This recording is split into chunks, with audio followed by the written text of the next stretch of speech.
এখন পুলিশ যে শান্তি রক্ষা করবে, দুষ্কৃতীদের হাত থেকে আমাদের বাঁচাবে না, পুলিশ সবথেকে বড় বিপদ হয়ে গেছে। কারণ পুলিশের মাথায় যে পুলিশ মন্ত্রী বা মুখ্যমন্ত্রী বসে আছে, তার আচরণ আরএসএসের দ্বারা প্রভাবিত। এখানে আরএসএসকে খোলা ছুট দিয়েছে এবং যারা হিংস্র প্রাণী তারা স্বাধীনতা পেয়েছে যে তারা বর্বরতা করবে, হিংস্রতা করবে। এই পুলিশ কি করে একটা মেয়েদের গায়ে হাত তোলে, তাদের উপরে ঘুষি চালাচ্ছে, তাদের হাত ধরে টানছে।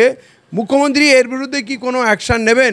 কেননা আমি বলছি সব প্রশ্নের একটাই উত্তর এসে যাচ্ছে যে এই সরকারকে বিদায় দিতে হবে।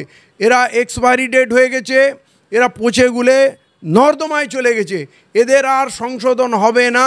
অতএব এদের বিদায় দিতে হবে, বিদায় দিতে হবে, বিদায় দিতে হবে। এটা ক্লিয়ার চিত্র আমরা দেখতে পাচ্ছি, এছাড়া আর কোনো উপায় দেখছি না। আমি তো বুঝতে পারছি না, আমি দেখলাম ভিডিওটা, পুলিশ ওখানে যাবে কেন?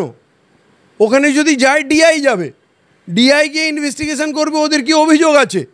আরে ওইখানে তো দুই পক্ষর বম ছুরি দিয়ে মারপিট হচ্ছে না, ল অ্যান্ড অর্ডার সিচুয়েশনে যে পুলিশকে ল অ্যান্ড অর্ডার মেনটেন করতে হবে, তারা গেটটা বন্ধ করে দিয়েছে। এবার সেইখানে পুলিশ গিয়ে ওই ক্লাসরুম বা ওই গেটটা খোলার জন্য মেয়েদের সঙ্গে ধস্তাধস্তি করেছে, ডাইরেক্ট ঘুষি চালাচ্ছে, হাত ধরে টানছে। মানে এরা পুলিশ ডিপার্টমেন্টে আছে, কিছু নর্মস তো জানে যে মহিলাদের সঙ্গে বা মেয়েদের সঙ্গে কেমন আচরণ করতে হয়। যেখানে মুখ্যমন্ত্রী মেয়ে, সেখানে মেয়েদের এই পরিমাণ অবমাননা, আমি তো ভাবতে পারছি না যে পুলিশ ওখানে ঢোকে কী করে। আর এইটা নিয়ে আমার মনে হয় ওই অফিসারের বিরুদ্ধে রাজ্যের সমস্ত মানুষকে ভাবতে হবে। আমাদের মেয়েরা আর সুরক্ষিত নয়।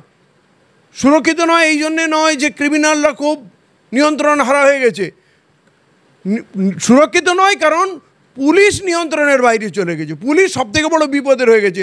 আপনারা দেখলেন কাল না পরশু সাঁতরাগাছিতে একটা শিশুর চোখের অপারেশন হলো পুলিশের হেনস্থার কারণে, পুলিশের বর্বরতা অসভ্যতার কারণে।